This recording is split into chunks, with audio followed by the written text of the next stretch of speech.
Hello viewers, my name is Zeno from $25support.com. Today I will be discussing a issue about the Sysprep not working in Windows 10 operating system, and it is giving you an error like Sysprep was not able to validate your Windows installation. And it is asking you to check the log file. I know you were trying to open the log file and it won't open.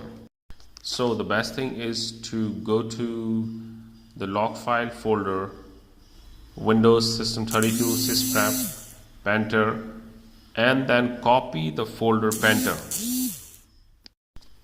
Once you have copied the Painter folder to the desktop, now open the log file, setuppack.log. Once you open it, it will give you the name of the software.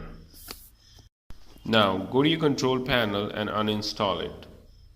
Once you have uninstalled it, you may reboot your computer and then recheck it again if you are able to run the Sysprep tool correctly or not. If not, then you have to go to the registries and then manually delete them from everywhere and then reboot the computer again and try to run the tool again. It should work. Now you may also check on the startup programs which are unwanted, just disable them.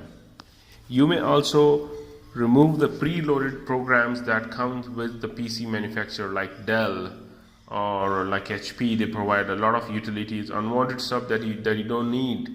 So remove them also.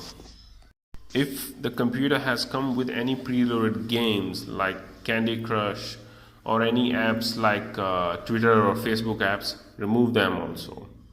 Make sure that you have updated your computer and you have restarted the computer. Whatever you do it, make sure to reboot the computer and then run the app again.